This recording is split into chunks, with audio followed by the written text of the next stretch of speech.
I'm Jack Reddy, and welcome to my presentation on Napier's bones.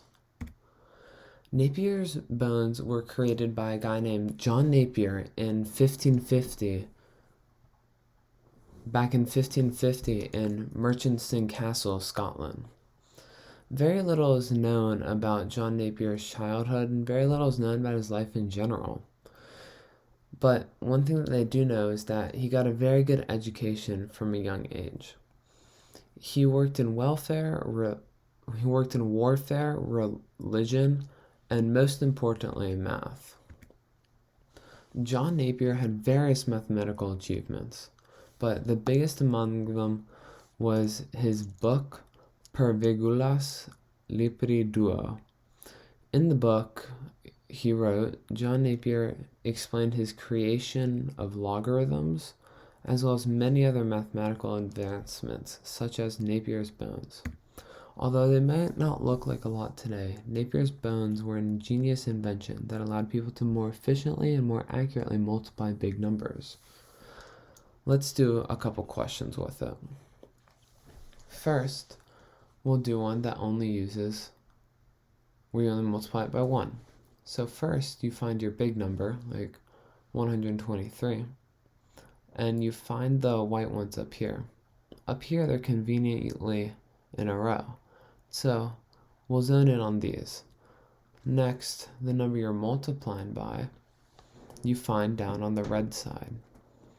In this case, it's the 5. So you come down where the 5 meets the 3. And you get all these triangles. You want to start at the bottom right triangle, right here. This will be the ones place. So we have a 5 in the ones place. Next, we'll go parallelogram by parallelogram to get more stuff. So first, this parallelogram, 0 and 1, you add them together. So 0 plus 1 equals 1, and that goes in the next place, which is the 10th place. Go to the next one, which has 1 and 5, and that adds up to 6. That will go in the hundredths place. So our final answer, 615. Since once we get to the blank one, we have to stop.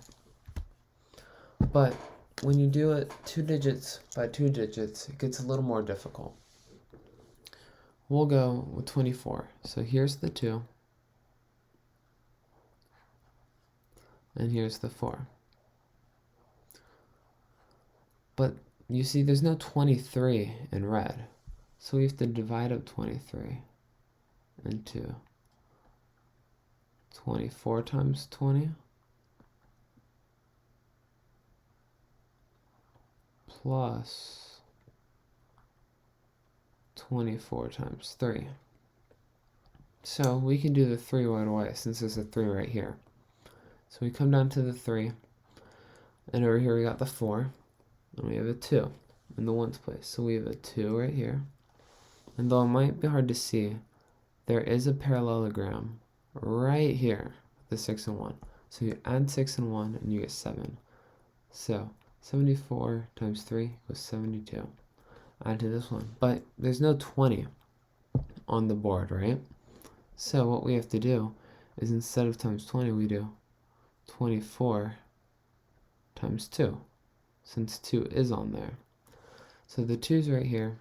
We do 24 times 2, we get 8 for the ones place. Since there's nothing there, we just do 4 for the tens place. So we have 48. But where'd that 0 go? You take that 0 and you put it down here. So now we have 480 plus 72. This gives us 552.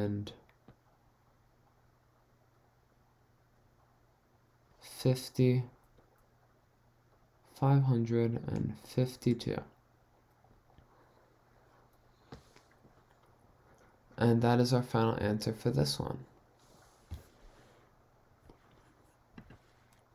Thank you for listening to my presentation on Napier's bones. I hope you learned something new and I hope you enjoyed it.